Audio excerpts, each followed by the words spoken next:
Assalamualaikum warahmatullahi wabarakatuh. Salam sejahtera untuk kita semua. Salam bahagia, sehat selalu. Bertemu dengan saya, Sudiryo SPD SD, calon guru penggerak angkatan 4 dari Kabupaten Tegal. Pada kesempatan kali ini saya akan menyampaikan hasil tugas modul 1.4.A.7 demonstrasi kontekstual. Dalam tugas demonstrasi kontekstual kali ini, saya membuat skenario lengkap untuk melaksanakan praktek segitiga restitusi. Skenario yang telah saya buat adalah saya membuat video pelaksanaan segitiga restitusi di kelas 4 SD Negeri Gembong 2. Setelah itu, saya meminta tanggapan dari murid terkait dengan efektivitas penerapan segitiga restitusi yang telah saya terapkan. Restitusi menurut Goosen adalah proses menciptakan kondisi bagi murid untuk memperbaiki kesalahan mereka, sehingga mereka bisa kembali kepada kelompok mereka dengan karakter yang lebih kuat. Restitusi ini berarti menciptakan kondisi di mana murid yang telah melakukan kesalahan dia merasa dihakimi dan tidak merasa down.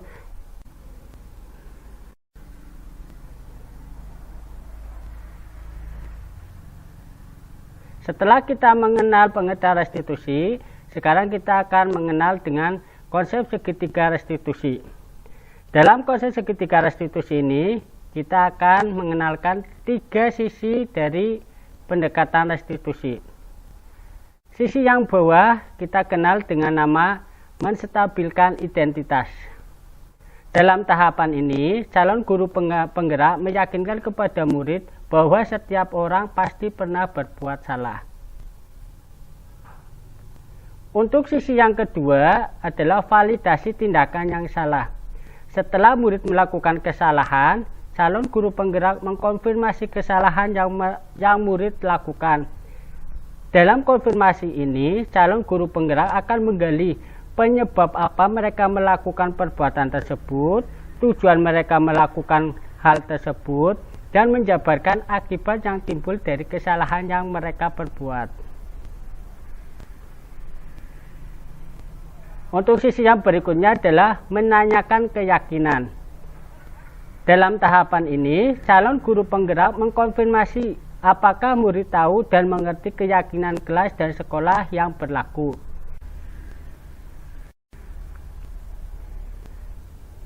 Dalam penerapan segitiga restitusi kali ini, sambil mengambil 2 kasus yang terjadi di kelas 4.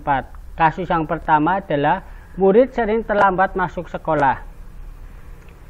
Dalam kasus ini, ada seorang murid yang bernama Mas Haki. Dia sering datang terlambat masuk sekolah. Hampir dalam seminggu pasti ada hari di mana dia terlambat sekolah. Sehingga sering sekali dia tidak mengikuti doa dan membaca Asmaul Husna bersama-sama dengan teman yang lain. Pada kasus kedua, ada murid perempuan yang sering jahil di dalam kelas. Padahal pada kondisi ini, guru sedang menerangkan pelajaran. Murid yang sering jahil di kelas ini bernama Mbak Rahma. Dia merupakan murid perempuan yang sering jahili teman yang lain. Dia sering mengganggu teman di saat guru sedang menjelaskan materi. Dia jalan-jalan, mendekati teman yang lain, dan seringkali mengajak ngobrol dan bermain. Bahkan kadang dia mencubit teman yang lain.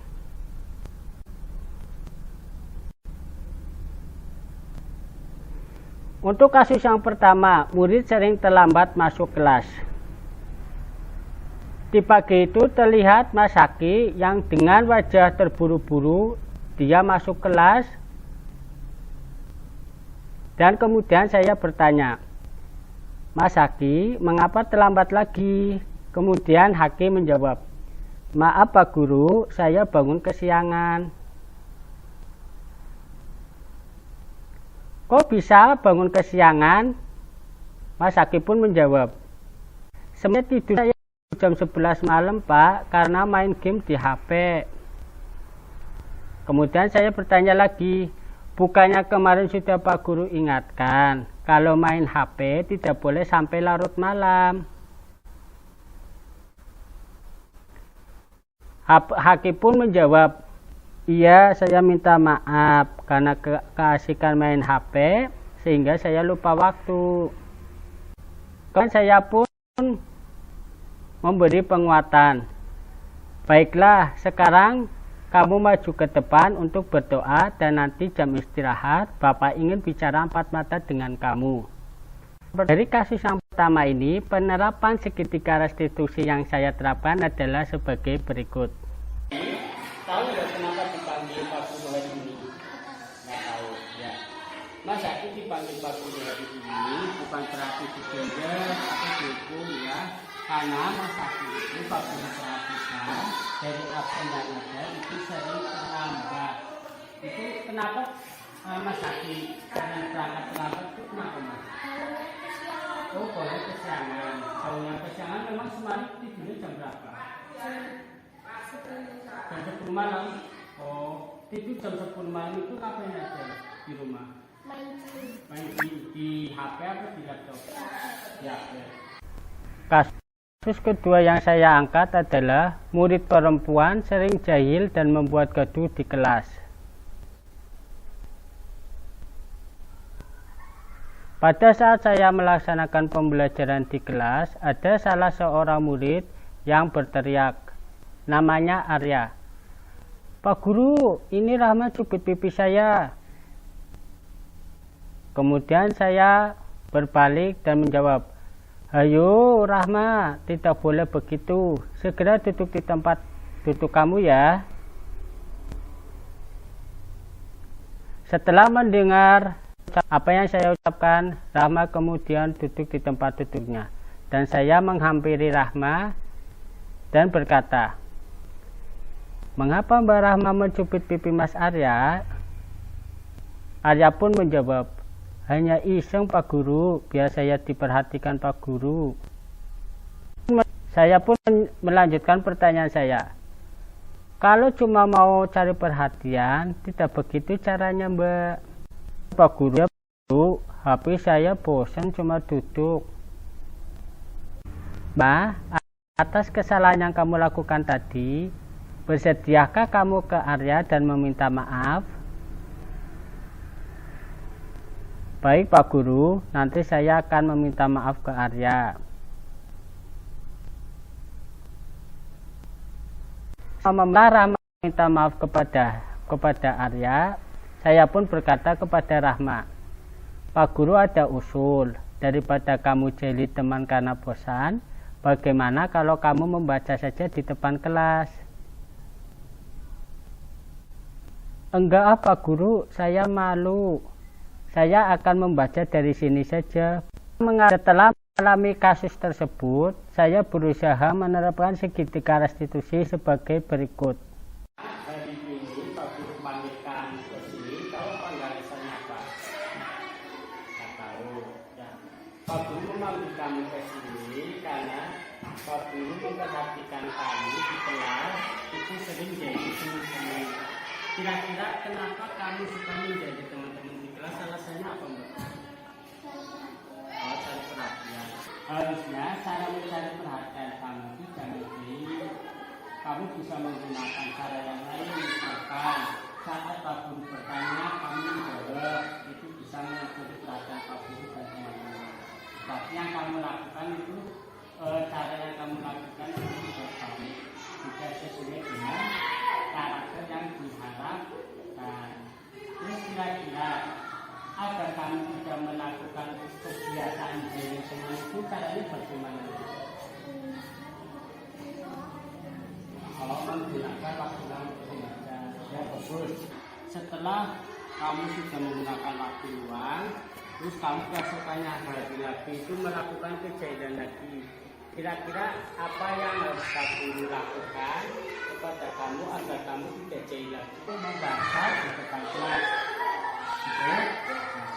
Perbuatan kamu itu selain merugikan kamu sendiri, kamu juga merugikan teman lain, teman-teman yang lain, karena teman-teman itu menjadi tidak fokus. Jadi lain kali cara mencari perhatian kamu jangan jadi kesenang, ya kamu bisa dengan cara menjawab pertanyaan kami tanpa perlu atau bertanya saat kamu belum paham. Perkataan dan sikap merupakan satu implementasi karakter seorang murid.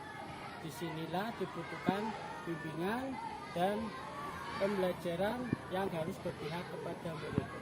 Oleh karena itu, seorang guru harus mampu mencerminkan sikap dan karakter yang kuat untuk mewujudkan profil belajar Pancasila. Setelah kemarin saya sudah menerapkan segitiga restitusi, saat ini saya akan melaksanakan wawancara untuk menggali efektivitas penerapan segitiga restitusi yang telah saya laksanakan kemarin. Kemarin Pak Guru memanggil Mas Sakit dan Mbak Rahma karena melanggar peraturan kelas. Menurut Mbak Rahma, tindakan yang Pak Guru lakukan itu sudah benar apa belum? Sudah. Permisi Mas, dengan siapa ya ini? Tirta. Panggilannya siapa Mas? Mas Tirta. Mas Tirta kenal sama Mbak Rahma dan Mas Sakit? Kenal. Kemarin Mbak Rahma dan Mas Sakit Pak Guru panggil karena melakukan kesalahan melanggar peraturan kelas. Menurut Mas Tirta, yang Pak Guru lakukan sudah benar apa belum? Nah, setelah Pak Guru panggil kemarin mereka Mas Sakit dan Mbak Rahma sudah menyadari kesalahannya dan mereka berjanji tidak akan mengulangi kesalahannya lagi. Menurut Mas Tirta, kalau di kemudian hari mereka melakukan kesalahan lagi, perlu Bapak Guru menerapkan kondisi. Kita perlu. Kenapa kita perlu Mas? Karena tidak. Terima kasih ya Mas atas tanggapannya. Selamat belajar lagi. Tetap semangat. Dari dua kasus yang saya angkat tadi, ada pelajaran yang dapat kita ambil, yaitu orang yang baik bukanlah orang yang tidak pernah melakukan kesalahan. Namun, ketika ia melakukan kesalahan, dia berusaha memperbaiki serta tidak akan mengulanginya lagi di kemudian hari. Demikianlah penerapan segitiga restitusi yang saya lakukan di kelas 4 SD Negeri Gembong 2. Salam bahagia, salam sehat selalu. Guru bergerak Indonesia maju. Assalamualaikum warahmatullahi wabarakatuh.